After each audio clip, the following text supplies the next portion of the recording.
Hey guys, it's Erim. Welcome to my Instagram.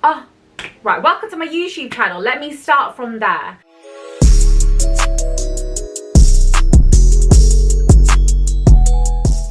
Alright guys, so as you can see, I have my makeup done. I've used the fabulous Nude Sticks products in all of my things. These are my two hero products. I'm going to be talking through them with you, and I'm going to be answering all your questions that you want to know about being an influencer, behind the scenes, the best and the worst things, all of it. I got you. So in 5, 4, 3, 2, 1, I'm going to look a hell of a lot different.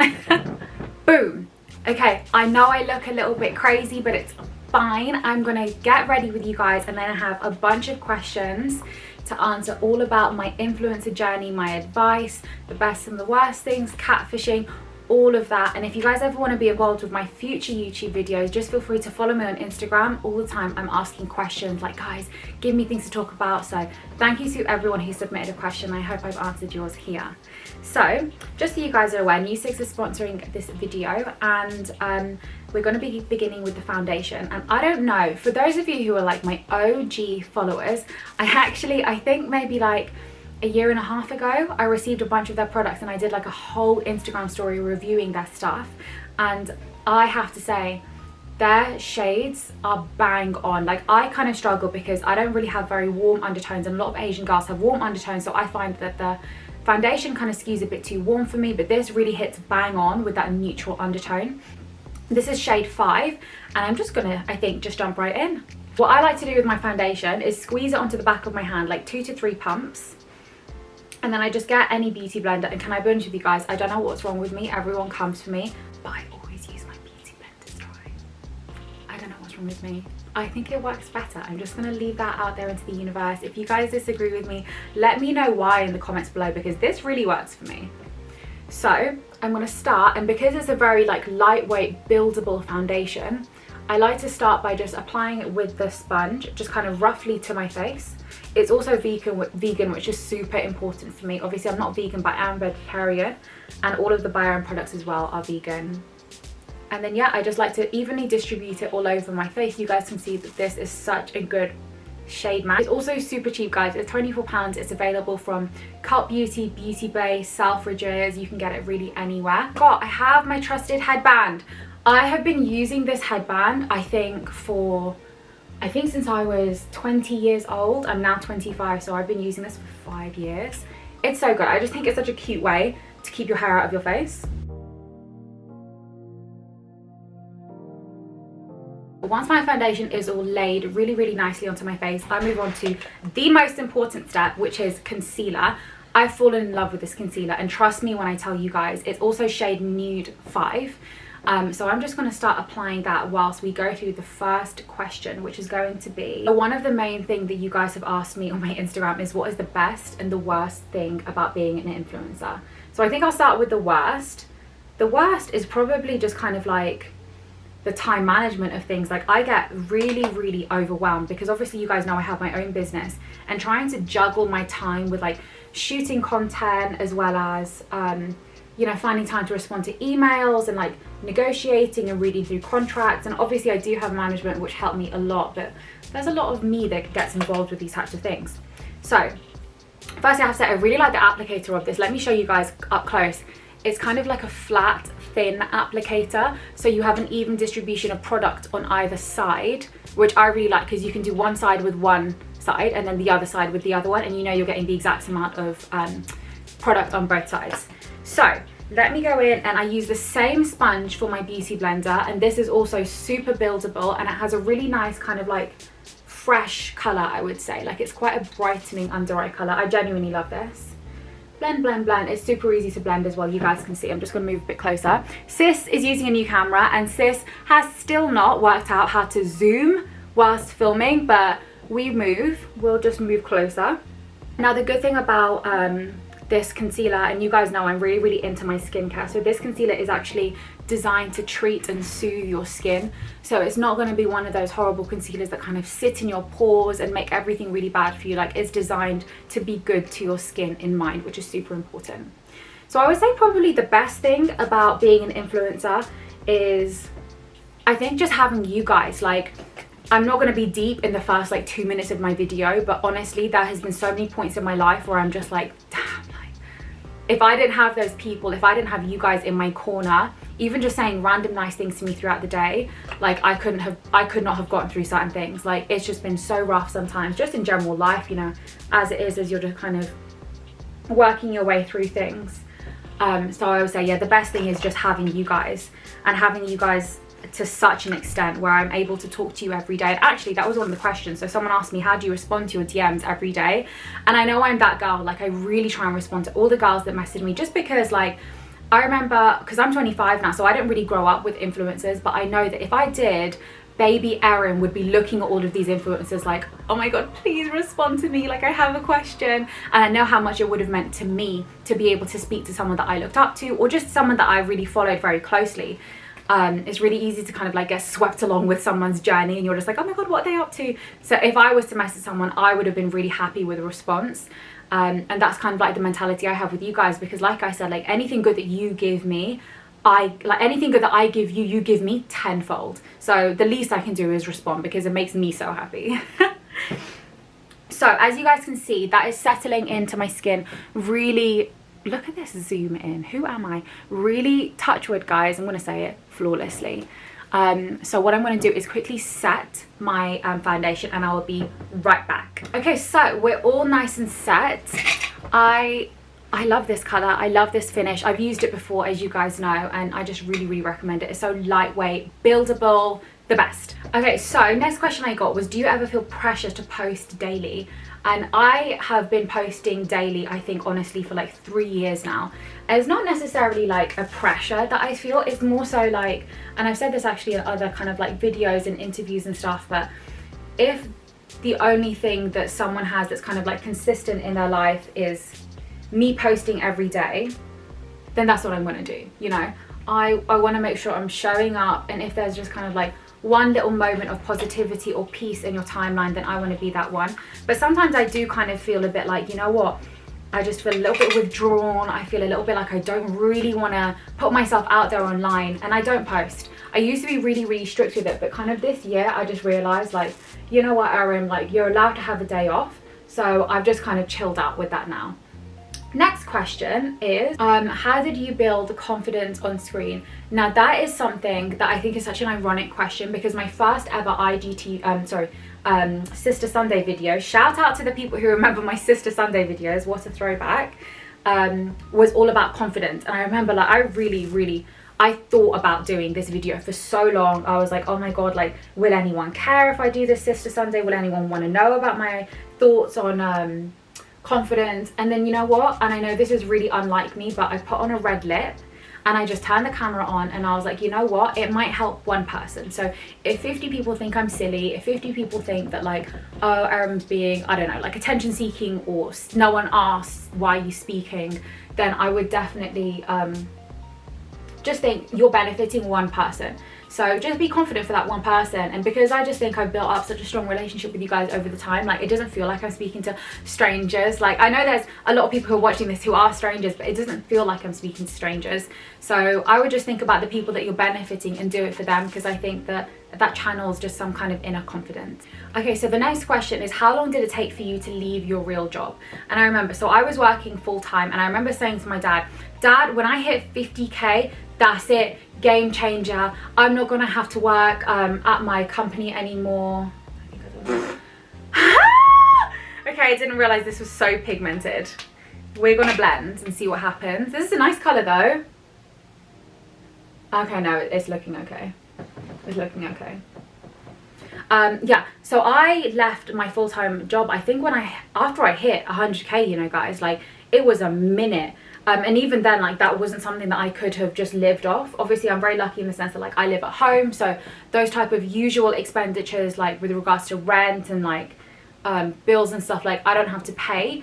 So I think that very much like enabled me to do something that was a bit more like chasing my dream, that might not be immediately instantly gratifying or rewarding financially. But then obviously, as you guys know, like as soon as I actually ended my contract with one of the companies I was working with professionally, I actually started by Erim. And I think the time with which I was working just as an influencer was the exact same time that when I was full-time influencer, I also was working on by Erim, so that came hand in hand. So I guess that's kind of the same thing as me having a job, because I'm the CEO of my own company, and I really do split my time very 50-50 between the Erim Kaur Instagram as well as the By Erim business hair oil. So yeah, it was a plunge, but it kind of happened really gradually, because I went from working 4 days a week to doing another job where I was working 2 days a week, and it kind of just slowly I like released a couple of my like responsibilities, because I've always been that girl who's had a million jobs. Like, I was working at clubs up until the age of 24. So yeah, one by one I just kind of like let go, and then I started to focus on myself. It was never a moment where it was like I was working a full-time 9-to-5 job and I just went done, not doing this anymore. So that's something I would definitely recommend for people whose pages are growing. Slowly just let things drop off and invest a little bit more time every month, every few months into your passion, until your passion is big enough to take over your full-time job. Okay, so the next question is, how do I shoot my content? And for those of you who know me, I don't like taking photos. I know that might be surprising. I just don't like it. I just get really weird like anxiety taking photos in public. That's probably one of the least happy things that I do out of my job. Not the worst, but like something I really don't enjoy. And the way we do this, and I've done a ton of vlogs if you guys want to kind of jump on and see that in my playlists. Okay, we are up close and personal, but I'm going to show you how I do my eyebrows. And for those of you who don't know, I actually have had my eyebrows microbladed already, so they've already got that definition. But I just kind of like to just do small strokes. This is the NudeFix Eyebrow Stylus Pencil and Gel, and it's really good because if you flip it over, it has a gel. And I'll show you a little hack that I do with the gel later on. Just flip it up throughout my eyebrow, and that's it. I don't like to do any more than that. Recently, what I've realized is I was overdoing my brows. If you go back to some of my older photos on Instagram, I have really blocky brows, and I'm like, girl, what were you doing? So we've moved away from that. I'm very much like team thin, sleek brows. I like that look. I think it suits me. I know that it's kind of like really easy to fall in with a trend, and it's like a thick brow is cool, but if it doesn't suit your face shape, do what's best for you. So yeah, shooting my content. Basically, we like to do it all in one big go. I have my assistant come round, and we just get all of the clothes that I need to shoot, all of the items, and then we go to a particular venue, or we shoot at my house, because you guys know my infamous or just famous terrace, which I've been taking photos on for literally 3 years now. And yeah, we just shoot it all in one big go, to be honest with you guys, nothing more to it. Okay, so I just brushed out my eyebrows with a spoolie, and I'm going to hold off on the eyebrow gel until I've done the rest of my face, because what I've realized is when it comes to highlighter, once you put it on, it can kind of sit in your eyebrow hairs. Once you've done the highlighter, then go through the eyebrow gel, because that kind of cleans up any of the product and the light glittery bits that get into your eyebrows. Dealing with hate. Now, this is a question I get a lot, and I especially get it in reference to kind of like facing judgment from the brown community. And I do get it. Like, I think we can be kind of quite a judgmental community at times.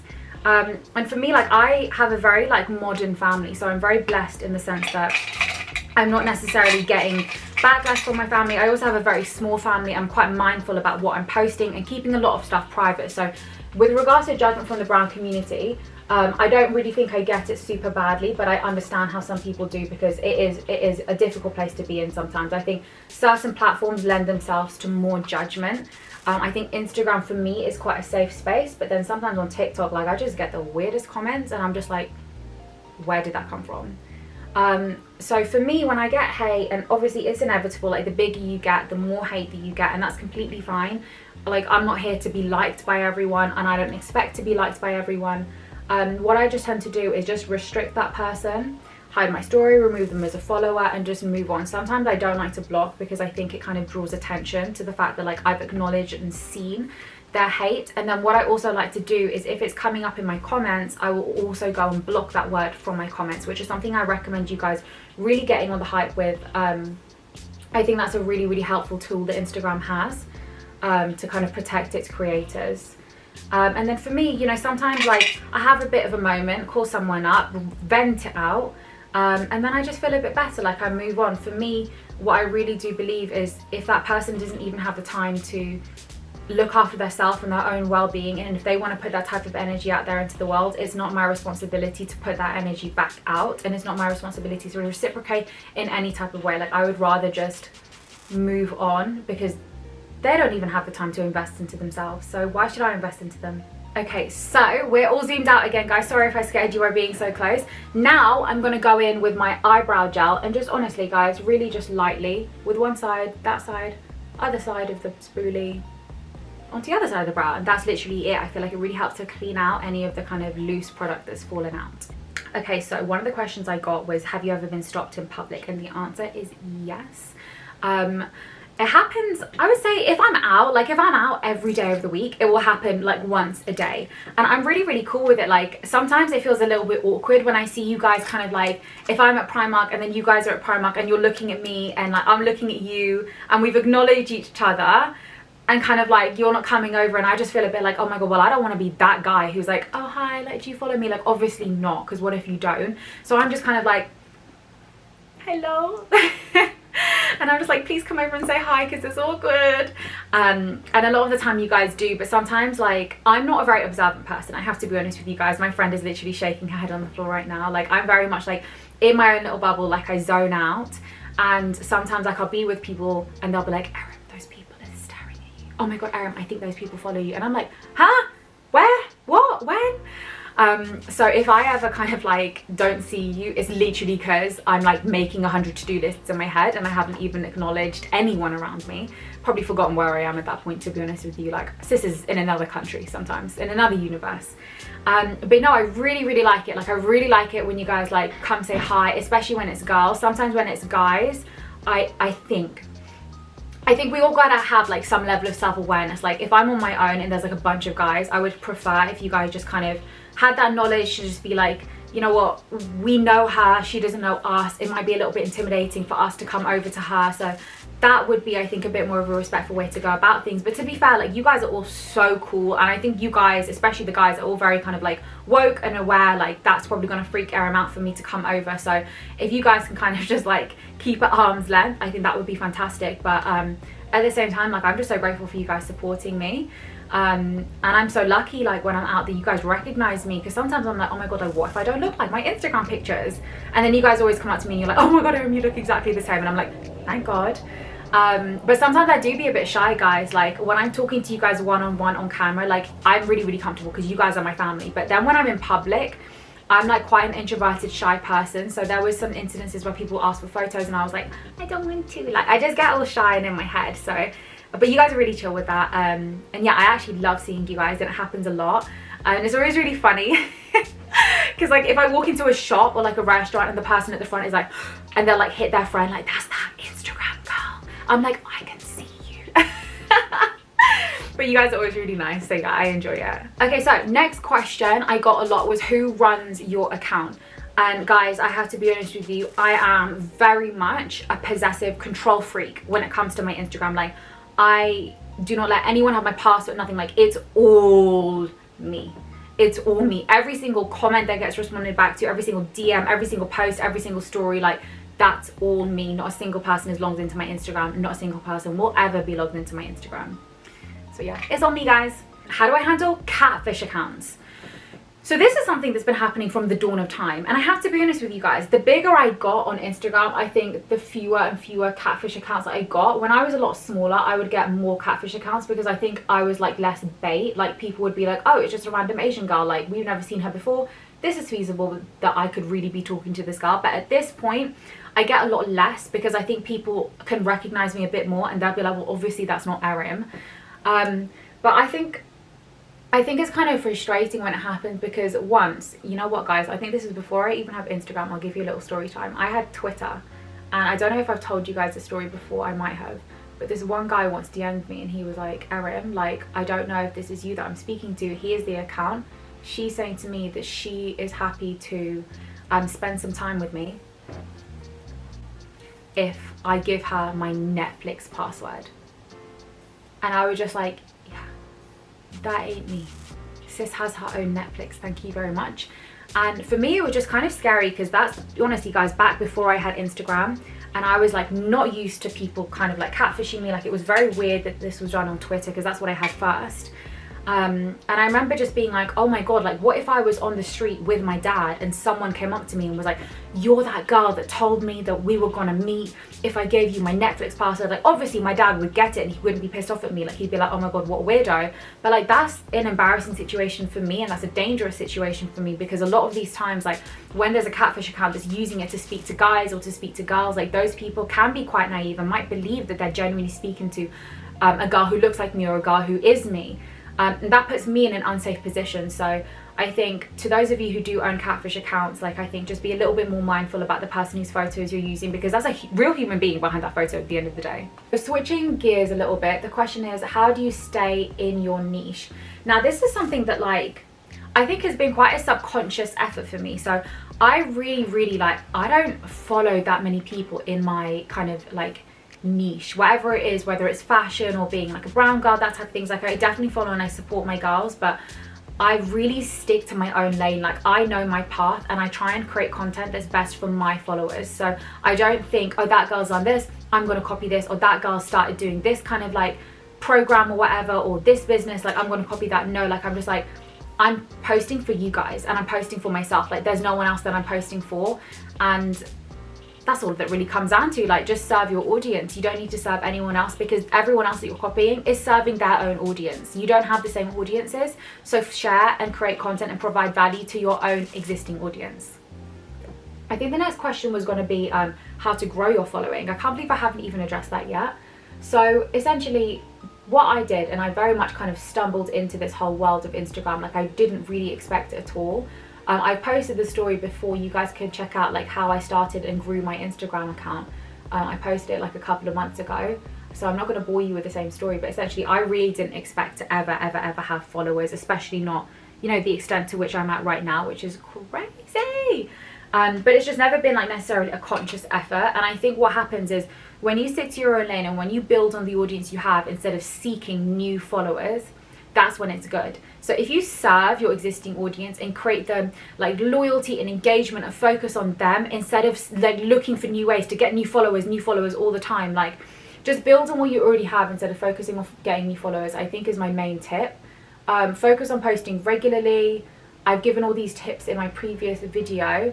And then just make sure that you're posting good quality content and try and keep it to like one particular theme. And I don't mean like stylistically, like only post pictures of yourself with like floral pink backgrounds. Like no, like let yourself be free. Don't find yourself restricted to one type of theme, but make sure people know with regards to your content what they can expect, because people don't like following accounts where it's like kind of random. Like if you're following a meme account, you know that you're going to get daily giggles. If you're following a style account, you know that you're going to get daily style advice. So make sure that you have something that you're going to be consistently giving them, but in different and creative ways each time. And now this is something for people who are probably growing, and it's how do you reach out to brands. So this is something that I used to do at the beginning of my Instagram thing, and to be honest with you guys, I found it's not been super successful for me. And I think the problem for me is like sis is super busy, so I never was having time to like invest into crafting a really good email and stuff like that. But I would definitely say, like, whenever it comes to whether you're reaching out to brands or they're reaching out to you, make sure you have a really cohesive, comprehensive media kit. Now this is basically a document, and it should be around 2 to 3 pages long, and it includes all of your statistics, screenshots, your best posts, your audience statistics, a little intro to yourself, the brands that you worked for in the past, examples of your content, and just to kind of give like a really good like little CV overview of yourself, so when you do approach yourself to brands, they can kind of get a really good picture of you if they've never come across you in the past. This I think is the best way to put your foot forward.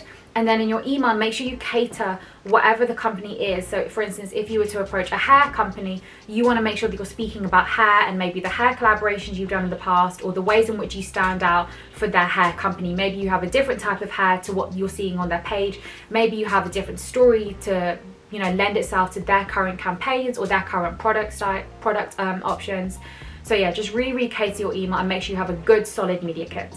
Okay, this is a question and a half. So what was the worst collab you've ever done? By the way, I'm just using this stick. I love these magnetic matte lip colors. This is called Boho. It's really nice. Look at that shade. And then I'm going to top it in the center with this lip glace, and this is in the shade Nude 04. I love a good like nude collection. Right in the middle. think my makeup look is done, but I have a couple more questions, so I'm just going to continue talking. But my worst collaboration, this was actually really recently and it was really upsetting. So I did a collaboration with a skincare tool. I'm not going to name the brand. They paid me X amount. I earned them 10 times the amount that they paid me in sales. So say they paid me £10, I earned them £100. And that wasn't the numbers, by the way. And then they said, we don't want to work with her again because she didn't earn us enough money. And by the way, that statistic is unheard of. Like, that is so rare for an influencer to get that. So say if they paid me 300, I made them 3 grand, and they were like, she didn't earn us enough. And I was just like, what? My management were like, what? Like, we were all so confused, like mind boggled. And then we sent over the invoice and then they ghosted us, and I never got paid for that. And it was super frustrating because I really like that product and I'm still using it. And now every time I use it in the shower, I'm just like, well, you're the annoying ones that didn't pay me. So that was really frustrating. I think that's probably one of my worst experiences. And I think in general, like, a lot of the time I really try and work with brands that I see myself being able to work with long term. If I can see that someone's kind of trying to work with me for like a short term fix and like just give me a shout out, like, that's not something I want to do. I have to really, really love the product. But sometimes some companies can kind of cross the line and contact me too much or try and be too controlling, or especially if something gifted, like, whilst I'm so grateful that they've given me that product, obviously I have to prioritize the paid collaborations because these are the ones that are paying to be featured on my page and have my kind of like stamp of approval on it. And it just gets a little bit messy when people aren't really respectful of my time. And I'm not really naming names here at all, but I think just like as a general rule, just be kind to the people you're working with, because that really helps to create a long-term relationship. There are so many brands that I know you guys can affiliate me with so much because I just talk about them all the time because I love them. And that's the really good thing about treating the influencers that you work with well, being kind to them. Try and create synergy when it comes to their campaigns because they'll do so much more for you and it will be such a more authentic relationship. My favorite influencer. Okay guys, I talk about her all the time. Shout out to Nancy. Her username is @FabWMama.